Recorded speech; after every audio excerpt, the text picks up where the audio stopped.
ये खान साहब का ख्याल था कि वो 10 साल पूरे उनके करवाएंगे, तो गुस्सा तो आता है ना कि आदमी ने उनका साथ छोड़ दिया। अब 10 साल में उन्होंने आपका भी सर काटना था, मेरा भी, अंबर शमशी जैसी खवातीन का भी, हमें जेलों में भेजना था, हमारे मुस्तकबिल को ख़त्म कर देना था, और एक ऐसा माशरा कायम करना था जिसमें इख्तिलाफ राय का तस्वर ही ना होता। और अगर उनको खुफिया अदारा बता देता, जिसका फैज इंचार्ज था, कि फलाने मोहल्ले की फलानी गली में कोई आपके खिलाफ सोच रहा है, तो उस गली को मस्मार करवाने का भी हुक्म दिया जा सकता था। और इसने छुपाया नहीं है। मैं आपको एक बात बताऊं, मैं इमरान की इस बात पर बड़ा खुश हूँ कि वो उसने कहा कि मुझे इक़्तिदार चाहिए, चीन में जितना इख्तियार होता है ना गर्दनें काटने का और गर्दनें उतारने का, उतना चाहिए। तो उसने कहा नहीं, मुझे सऊदी अरब वाला भी इख्तियार चाहिए कि जो चाहूं मैं करूं, मेरे मुंह से निकला वो जो लफ्ज है वो कानून की हैसियत रखे। फिर उसको ख्याल आ गया चलो किसी तरह और मुल्क की भी बात करें, उसने मलेशिया की बात करनी शुरू कर दी। ये क्या, किस किस्म के जमहूरी ममालिक की वो मिसालें देता रहा। और हम, उसको गुस्सा यही है कि मैं ये करना चाहता था, मैं ये कर रहा था, ये बाजू को क्या हुआ है। अब बिल्कुल बाजवा ये बिल्कुल। कहता है कि जी बाजवे ने जो सफाइयां पेश करनी शुरू की हैं, वो कहते हैं हमसे गलती हो गई। और भाई आपसे गलती नहीं हुई, आपने एक साजिश के तहत 2011 से लेके 2022 तक 3 director general inter service intelligence ने इस प्रोजेक्ट इमरान पे काम किया दिन रात।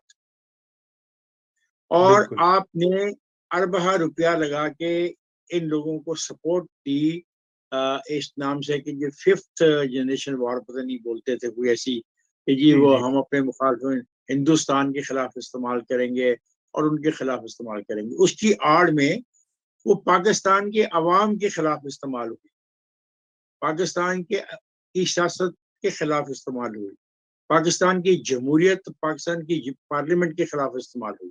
तो ये प्रोजेक्ट का हिस्सा था। उसको दुख ये है कि मेरे 10 साल क्यों नहीं पूरे हुए, और कोई दुख नहीं उसको। मैंने क्या काम है जो बाजवा साहब ने उसके लिए नहीं किया, मैंने ये बताया जाए ना। अगर आप 2018 के इंतखाबात को नेताज को सामने रख लें, मतलब पंजाब की बड़ी बात की जाती है, तो तमाम तर दोस्तों की मदद के बावजूद पंजाब में इसके पास अक्सरियत नहीं थी जिस दिन 2018 का रिजल्ट शाम को आया, जी नहीं थी। उस दिन भी पाकिस्तान मुस्लिम लीग नवाज की नशिस्तें इससे ज्यादा थी।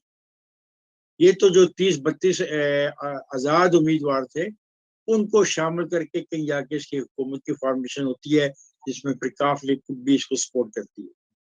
उसको गुस्सा पता नहीं किस बात का, गुस्सा असल में उसको इस बात के 10 साल मेरे पूरे क्यों नहीं कराए, और कोई गुस्सा नहीं।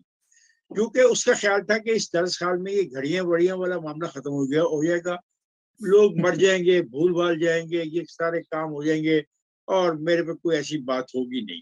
वो सोच भी नहीं सकता था ये घड़ियों वाली कहानियां, ये गोगी वाली कहानियां, ये फरा वाली कहानियां जो है, मेरे और आप जैसे 2 टके के साथी जो है ना, ये टीवी के ऊपर आगे डिस्कस करेंगे और इसके ऊपर देखेंगे। आपको पता है कि वो अपनी मोहतरमा के बारे में कितने सेंसिटिव थे, उन्होंने मोहसन बेग के साथ जो ज्यादती उस दिन करवाई, वो इस बात पे करवाई कि ये नाम क्यों लिया गया। आप इससे जी अंदाजा लगाएं कि वो कितने कितने जे, कितना जेन रखते हैं बदला लेने का।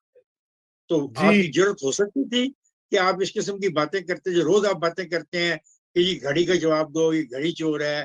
कभी आप कहते हैं कि वो अपना ये फलाने जहाज में ये क्यों सफर कर गया, कभी आप पीरनी का नाम लेते हैं, कभी आपकी जरूरत नहीं होनी थी आपकी। असल जी में जी जो जी। जरूरत आपको मिली है, उसकी वजह से बाजवे के वो खिलाफ है कि बाजवा साहब आपने मेरे साथ हाथ किया, धोखा दिया, मैं तो इन लोगों को इंसान बना देता, लेकिन आप मेरे साथ नहीं है। दूसरी बात वो जी जो कहते हैं कि एनआरओ दिया, भाई बाजवा कौन है एनआरओ देने वाला? जब मुकदमात अदालतों में चल रहे थे और प्रोसिक्यूशन साबित नहीं कर सकी, तो फिर रिहाई होनी थी और क्या होना था। आज हो जाती, 5 साल बाद हो जाती, 10 साल बाद हो जाती, इसमें बाईवे का कसूर क्या है? आपने लोगों को बुलाया। मैंने हैरान कुन बात सुनी कि एक जी खातून को बिल्कुल। प्राइम अंबर, मिनिस्टर मैं आपकी तरफ कह आता रहे हूँ। थे। ये जरा आप भी इसके ऊपर तबसरा फरमाइए कि इतना गुस्सा जो है वो कम नहीं हो रहा, اور کیا آپ کے خیال سے اس کا ریئیکشن بھی آ سکتا ہے ادارے کی طرف سے؟ آپ کو یاد ہے نا ان کا ایک انٹرویو جس میں انہوں نے کہا تھا کہ جب آپ چیف کے خلاف بات کرتے ہیں تو اس کا ریئیکشن بھی آتا ہے. جی امبر.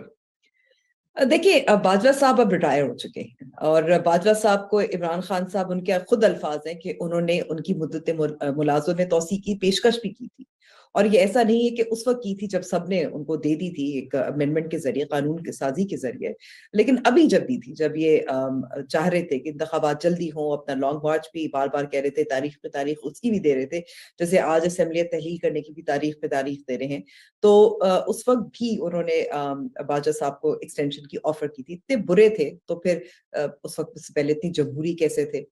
تو ظاہر ایک آسان ہدف بھی ہے، ریٹائرڈ آرمی چیف پر بات کی جا سکتی ہے، وہ کہہ سکتے ہیں، لیکن جو فوج کے اندر لوگ، اور جنرل فیض کا آپ نے ذکر بھی کیا، جنرل فیض کی جو خاندان ہے وہ تو ویسے ہی پہلے سے سپورٹ کر رہے تھے. چکوال میں ان کی اس وقت ہمیں ایک تھوڑا سا ظاہر ہے 2 سال تو ان کی سیاست میں وہ داخل نہیں ہو سکتے، لیکن آپ کو ایک ہائی لائٹ، ایک جھلکی سی تو نظر آئی، تو اس پہ تنقید نہیں کرتے، کیونکہ عمران خان سمجھتے ہیں جو ان کے ساتھ ہے، چاہے وہ جس قسم کی بھی مداخلت کرے، جس طرح سے اب افتخار صاحب نے جو اس وقت معاملات اٹھائے تھے وہ صحافیوں کے حوالے سے اٹھائے تھے، لیکن اس وقت آپ کو یاد ہوگا کہ کس طرح سے جو آئی جی سندھ ہے وہ رات کے اندھیرے پہ کیسے اٹھا کے پھینک دیا تھا، بند کر کے بس لے گئے تھے کیونکہ ایک مقدمہ درج نہیں ہو رہا تھا. کس طرح سے عمران خان نے بشیر میمن کو بلا کر کو کہا تھا کہ خواجہ آصر کے خلاف آپ مقدمہ درج کریں، اس کے خلاف، فلانے کے خلاف، مریم کے خلاف، مریم کے خلاف، ایگزیکٹلی.